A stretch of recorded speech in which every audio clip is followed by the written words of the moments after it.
The savanna stretches wide under a blazing African sun, its golden grass swaying in the hot wind. In the heart of this wild land, a little girl named Amara, barely 5 years old, stands alone. Her small frame trembles, her dusty dress torn at the hem. Her wide brown eyes dart around, filled with terror. She's lost, separated from her mother, and now she's not alone. A pack of hyenas circles her, their cackling laughter slicing through the air. Their yellow eyes glint with hunger, teeth bared as they creep closer. Amara clutches a stick, waving it weakly, her tiny voice whimpering "Mama." Far off, hidden by a ridge, a lioness named Zuri prowls. Her tawny fur blends with the grass, her muscles rippling under her scarred pelt. Zuri is a mother, her own cubs tucked safely in a thicket miles away.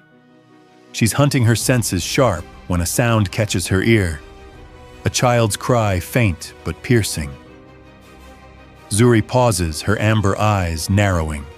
She knows the savanna's dangers, knows the hyena's cruel hunger. But something deeper stirs in her, a pull she can't ignore. She moves toward the sound, silent as a shadow. Amara's mother, Nia, stumbles through the grass a half-mile away, her face streaked with tears. She calls her daughter's name, her voice raw with desperation. "Amara, where are you?" Amara! Nia had been gathering firewood near their village when Amara wandered off, chasing a butterfly into the wild. Now Nia's heart pounds with a mother's worst fear. She hears the hyena's distant cackles and freezes her breath, catching. She knows what those sounds mean.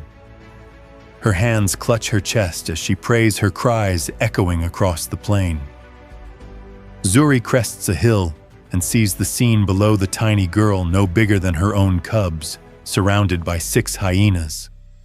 Their spotted hides gleam with sweat, their jaws snapping as they tighten the circle. Amara trips, falling to her knees, her stick dropping uselessly.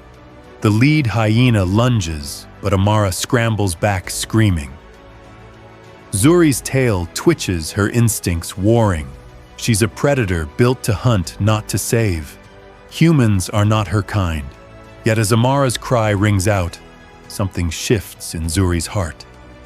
The sound is too much like her cubs' calls when they're scared, too much like her own fierce love for them.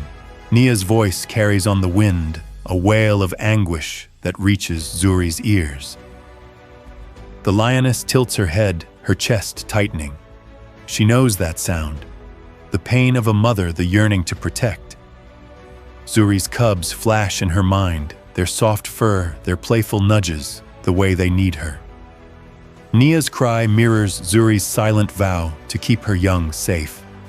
In that moment, the lioness feels a kinship, a shared thread of motherhood that crosses species.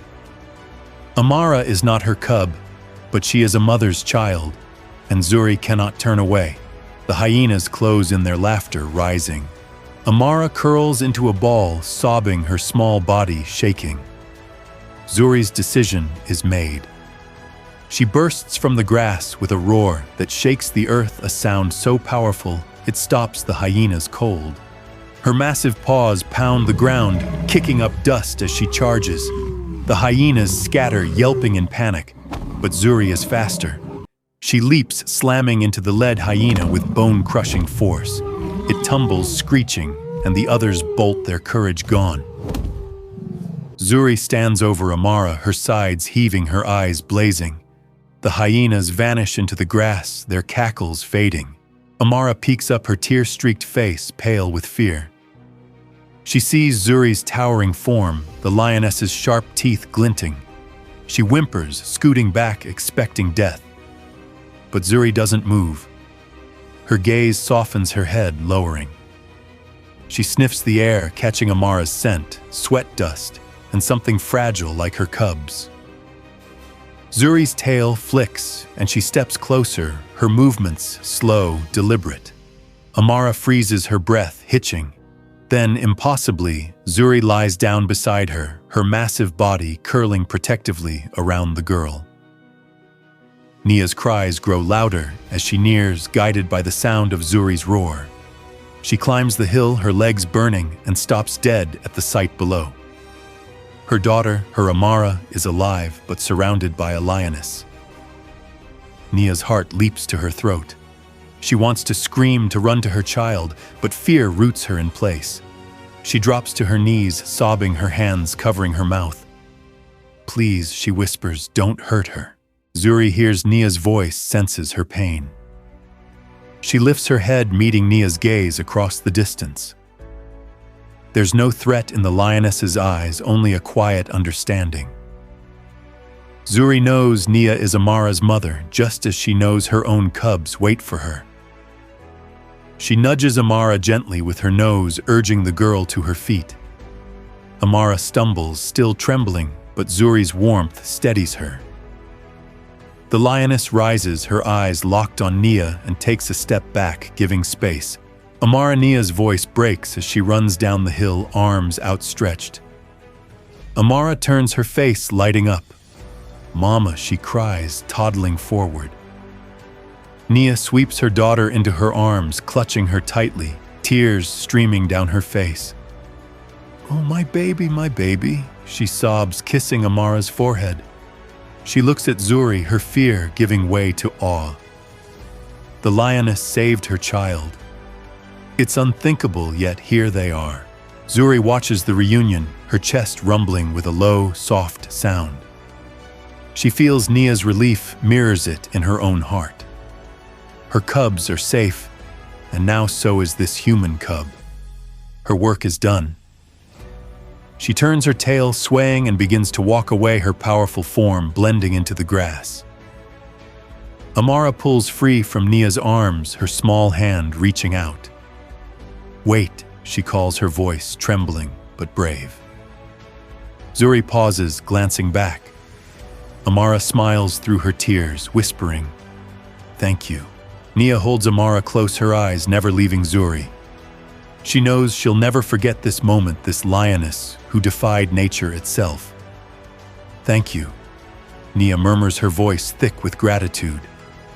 Zuri's amber eyes linger on them one last time. Then she slips into the savannah, disappearing like a dream. The sun dips low, painting the sky in hues of orange and pink. Nia carries Amara back to their village, the girl's head resting on her shoulder. Amara talks softly, her words tumbling out about the hyenas, the lioness, the way Zuri protected her. Nia listens, her heart full, still processing the miracle. The savannah grows quiet, the day's heat fading into dusk. Miles away, Zuri returns to her cubs. They tumble toward her, mewling, nuzzling her legs. She lies down, letting them climb over her, their warmth easing the ache of her long day. She thinks of Amara, of Nia's cries, of the bond that tied them all in that fleeting moment. Zuri's world is one of survival, of instinct, but today it was also one of compassion. Back at the village, Nia tucks Amara into bed, the girl clutching a small stick she refused to let go. Mama, Amara whispers, "Will the lion come back?" Nia smiles, brushing a curl from her daughter's face. "Maybe not, my love," she says, "but she'll always be with us in here." She touches Amara's chest, where her heart beats strong. The savannah sleeps under a blanket of stars, its secrets held in the wind. Zuri's roar, Amara's cries, Nia's prayers. They linger, woven into the wild's endless story. A lioness, a child, a mother, 3 lives bound by a moment of unthinkable grace. And somewhere in the vastness of the wild, Zuri's heart beats steady, a mother's love echoing across the plain. And that's the story of Zuri, Amara, and Nia, a moment where the wild showed its heart. A lioness, a child, and a mother bound by love and courage. The savannah holds countless tales, but this one reminds us even in the fiercest places, compassion can shine. Thanks for listening. If this story touched you, leave a comment, share it, and subscribe for more. Until next time, keep exploring the wild.